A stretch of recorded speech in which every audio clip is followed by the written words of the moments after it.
మీ career initial స్టేజ్కి వస్తే Premam Yeah. Premam మూవీతోనే మంచి పెద్ద మూవీతోనే మీరు ఎలివేట్ అయ్యారు. దాంట్లో ఫేమస్ సాంగ్ ఏంటంటే అగరత్తుల కురులే వాళ్ళు వేస్తూ అనేసి అన్నారు. సో అది పాడి దాని గురించి మాట్లాడుకుందాం. అది చాలా గమ్మత్తైన పాట అండి. అంటే ఒక టీనేజర్ అమ్మాయి వెంట పడుతూ తన లవ్ ఎక్స్ప్రెస్ చేసుకుంటూ, అది ప్యూర్ లవ్ అనలేము, అంటే వాడు ఏదో సరదాగా తీసుకున్నట్టు కాదు, అదొక డైలమా పొజిషన్ అంటే సిచ్యువేషన్లో ఉన్నటువంటి పాట. అది ఎలా ఉంటుందంటే, అగరొత్తుల కురులే వలగా విసిరేసావే, కనికట్టుల చూపులు జల్లి పోతున్నావే, కసరత్తులు చేస్తూ వెనకే వస్తున్నానే, చెలి చూపుల సైగలు నన్ను దోచేశాయే అని ఒక గమ్మత్తు పదజాలంతో ఉంటుందన్నమాట. అంటే ఒక టీనేజ్ బాయ్ ఎంత అన్స్టేబుల్గా ఉంటాడో ఆ లిరిక్స్ కూడా అందులో చెప్పే ప్రయత్నం చేశారు. కసరత్తు అనే అవును, కసరత్తు చేయడం, అవును వ్యాయామం చేయడం. కసరత్తు అంటే వాడు ఒక డైలీ జాబ్ లాగా చేస్తున్నాడు. అగరత్తుల కురులే వలగా విసిరేసాను. చాలా మంచి గొప్ప పోలిక. అంటే ఇప్పుడు తెలుగులో అటువంటి ప్రయోగాలు తక్కువ చూస్తాం అన్నమాట. ఇప్పుడు అగరత్తుల గురించి నీలి కురులు అంటాము, నిశాచరులు లాంటి కురులు అంటాము, కానీ అగరత్తులు అనేది కూడా అంటే మీరు ఎలా పుట్టింది ఇది మీకు ఈ ఉపమానం? పాట రాస్తున్న టైంలో అండి, అంటే వేరే వేరే వర్షన్స్ రాస్తున్నాము. అది ఎంతకి ఓపెనింగ్ లైన్ అంటే, ఇప్పుడు పాటకి ఏంటంటే ఓపెనింగ్ లైన్ బాగుంది అంటే హిట్ పాట. ఎగ్జాక్ట్లీ ఇది అందరూ ఫాలో అయ్యే సూత్రం. సో డైరెక్టర్ అయినా మ్యూజిక్ డైరెక్టర్ అయినా అందరు చూసేది ఏంటంటే opening line should be catchy అంటాం. అదొక ప్రోటోకాల్ ఇక్కడ. డెఫినెట్ గా అది ఖచ్చితంగా మంచి క్యాచీగా ఉండాలి. దానికి చేస్తున్న టైంలో ఎన్నో వర్షన్స్ రాశాను. ఫస్ట్ ఏ వర్షన్ రాసినా సెట్ అవ్వట్లేదు.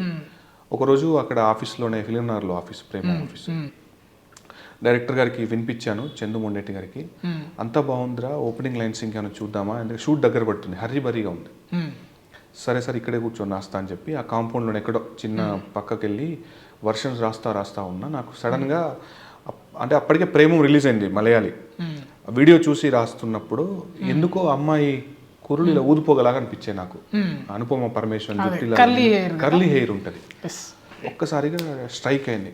కాకపోతే భయం ఏంటంటే అగరత్తుల కుళ్ళు మనం అనొచ్చా లేదా అంటే ఏంటి పరిస్థితి. సరే ముందైతే ఆలోచన వచ్చింది కదా, ఇది బాగానే అనిపిస్తుంది నాకైతే, అగరత్తుల కుళ్ళు అనే పోలిక చాలా అద్భుతంగా అనిపిస్తుంది. సరే రాసి వినిపిద్దాం అని చెప్పి దాంతోపాటు ఇంకో 3 వర్షన్స్ అక్కడే పల్లవులు, ఓపెనింగ్ లైన్స్ పల్లవులు ఒక 4 స్టాండ్స్ అట్లా రాసుకొని వెళ్ళాను, వినిపించా. అది బాగుంది అగరత్తుల కురులే అనేది, చలో అని చెప్పాడు, అంతే. అది ఆ అగరత్తులు కురులే వాళ్ళ అగరత్తులు, కనికట్టులు, కసరత్తులు, చెలిమత్తుల వచ్చేసింది రైమింగ్ అంతా. అట్లా పాట పుట్టి ఇంకా హ్యూజ్ హిట్ అయిపోయింది. ఓకే, కానీ వర్షన్ లైన్లు పాడగలుగుతారా? నిజంగా గుర్తులేదండి. అంటే చాలా వర్షన్స్ రాశాను. అంటే అప్పుడు ఎలా ఉండే అంటే, ఇది బాగాలేదంటే ఇమీడియట్గా ఇంకోటి రాయడం ఎక్కడదక్కడ, ఇది బాగాలేదంటే ఇంకోటి అక్కడ అట్లాగా ఆ పాటకి ఏమంటే ఎన్ని లైన్స్ రాశాను ఏంటో కరెక్ట్గా గుర్తులేదు. కాబట్టి ఆ బండిల్ మాత్రం ఇంత ఉంటుంది ఇంట్లో దాచిపెట్టుకున్నాయి. ఓకే, మనం స్ట్రైట్ ఫిలిమ్స్కి సాంగ్స్ రాయడం వేరు, ఇప్పుడు ఇది అంటే మలయాళం ప్రేమము దీనికి వచ్చింది. సో అసలు ఈ అవకాశం ఎలా వచ్చింది మీకు? అయితే ఈ ప్రేమం సినిమా జరుగుతున్న టైంలో నాకు కాల్ వచ్చిందండి. అప్పటికి కొన్ని సినిమాలు రాసున్నాను. ముందు డబ్బింగ్ చేద్దాం అనుకున్నట్టుగా పాటలను రాయించారు నాతో, డబ్బింగ్ వర్షన్స్ లాగా ఒక 3-4 పాటలు రాయించారు. అందులో బాగానే రాశాను. అంటే నాకు ఎలా ఉండే అంటే, ఖచ్చితంగా ఈ సినిమా కనుక మనకు వచ్చింది అంటే ఒరిజినల్గా నాగ చైతన్య, గోపి సుందర్ మ్యూజిక్, సితార్ ఎంటర్టైన్మెంట్స్, పెద్ద బ్యానరు, మనకు ఖచ్చితంగా పేరు వస్తుంది, సిన్సియర్గా పనిచేసేదానికి. సో వాళ్ళు ఏం చేశారంటే, డబ్బింగ్ అవకాశం ఇస్తేనే బాగా రాశాడు కదా, ఒరిజినల్గా ట్రై చేద్దామంటే అప్పుడు అలా దాన్ని ఏం చేశానంటే క్రాక్ చేశాను. ఇంకా కష్టపడి అంటే దానికోసం చాలా టైం పెట్టాను, చాలా శ్రద్ధ పెట్టాను. అట్లా ఏమైపోయిందంటే అగరత్తుల కురుల అనే పాట ఒకటి, ప్రేమ పూసినవి, అదే సెకండ్ 2 పాటలు రాశాను. సో అట్లా అంటే నేను తీసుకున్న జాగ్రత్త ఏంటంటే, డబ్బింగ్ పాట అనేసరికి అందరికి ఒకటి ఫిక్స్ అయిపోయి ఉంటారు. అంటే సంబంధం లేని పదాలు వచ్చి ఉంటాయి మధ్యలో, జంక్షన్స్ కరెక్ట్ ఉండవు, స్కీమ్ ఉండదు అని.